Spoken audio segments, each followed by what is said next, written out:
Hi everyone, I'm Monique.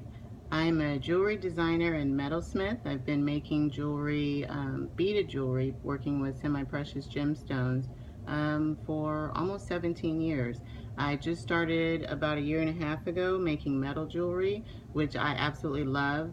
And I wanted to take this time to introduce myself and also show you a few of the recent projects that I've been making. What I've been working on most recently is a lot of metal jewelry, mixed metal, brass, copper, sterling, silver. Love it. One of the most complicated bracelets I've made yet, which is actually the most complicated piece of jewelry I've made yet, was at a metal smithing studio in Young Harris, Georgia, at William Holland Lapidary School. I went a couple of weekends ago with my Sisters of Silver, and we took this week-long course where we made 3 pieces of jewelry, which really challenged our skills, but I'm in love with it. So I'm going to start off with that one. It is a hinged bracelet. We learned how to make hinges. I'm not sure if I'll ever do it again, but it's a challenge, so I think I am going to try it again. But if you can see here, I'm not sure if I can get that in closely, the hinge there is what was the most difficult piece of it. But this bracelet was made using sterling silver, and of course the hinge all crafted by hand. All of my jewelry that I make is handmade, and then I set it with a teardrop lapis gemstone and then an amber gemstone, and then we made this fun little clasp there to hold it. But anyway, it's just stylish, classy, and it's my new favorite. Another piece that we learned at William Holland was how to pierce the metal. This put your sawing skills to use, because with the jeweler's saw, it used to be my #1 enemy, but now we're kind of pretty good friends. But anyway, you have to get in there, if you can see that design.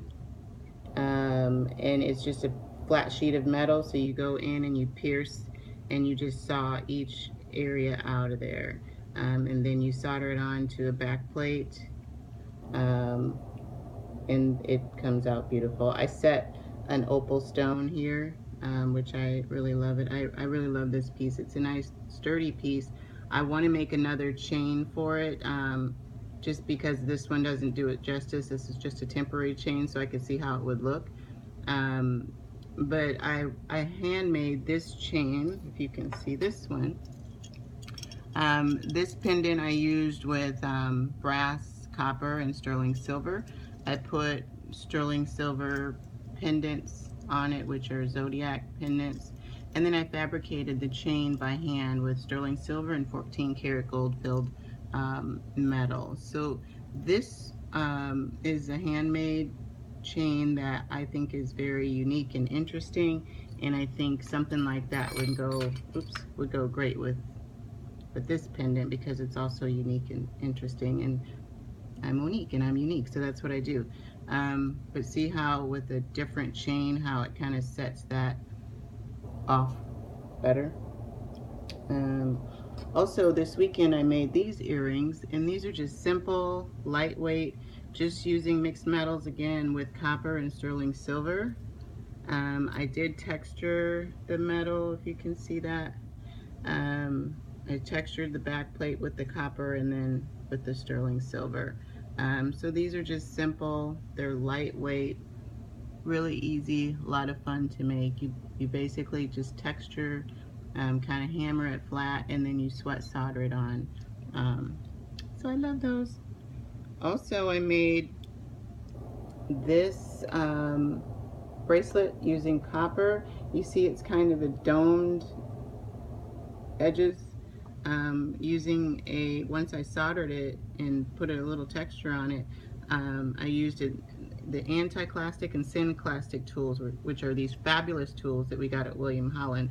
And we experimented with those this weekend. So this is one of them. I'm still learning which one's which, anti-clastic or synclastic, but I think this might be synclastic. The anti-clastic kind of curves the bracelet up like that. I think actually I have one of those on.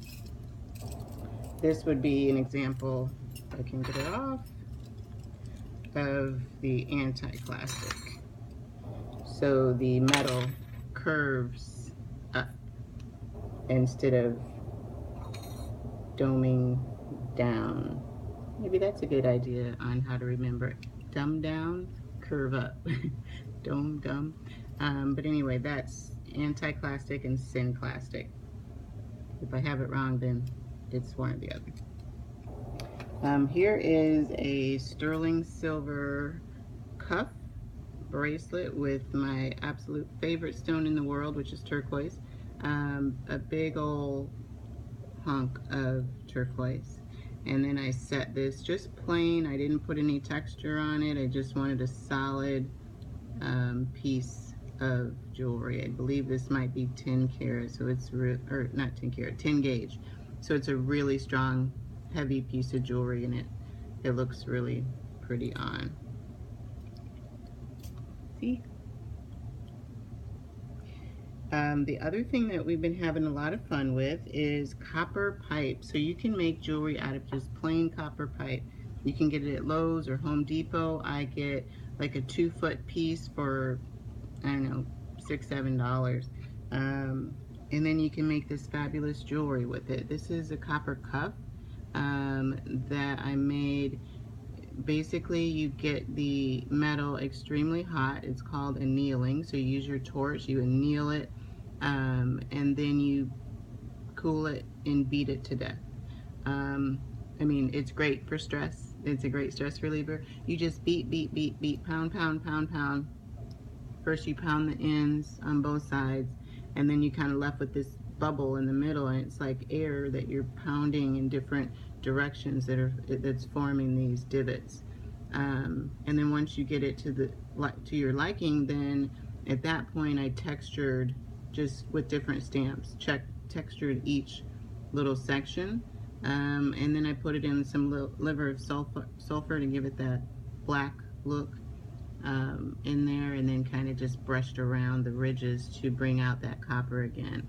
And this is it's one of my, well, every piece that I make is one of my favorite pieces, so I'm just going to tell you, this is another one of my favorite pieces. This is a copper cuff. Let's see what else. I have just some easy earrings that are made with brass, and they're sterling silver wires. I always use sterling silver wires because they're easy on the earlobe.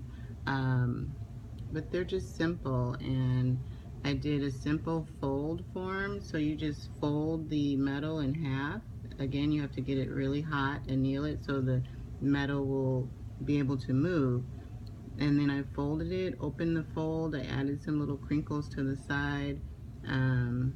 Again, another lightweight, really pretty piece. I think that's all I have right now, but I'm constantly making jewelry. It's my favorite thing to do.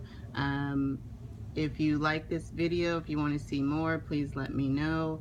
Also, if you're in the St. Petersburg, Tampa Bay area, Moneks Unique Boutique is located at 4300 34th Street South in St. Petersburg.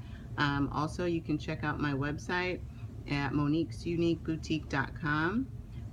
That's Monek, M-O-N-E-K-S, uniqueboutique.com. Thank you for watching.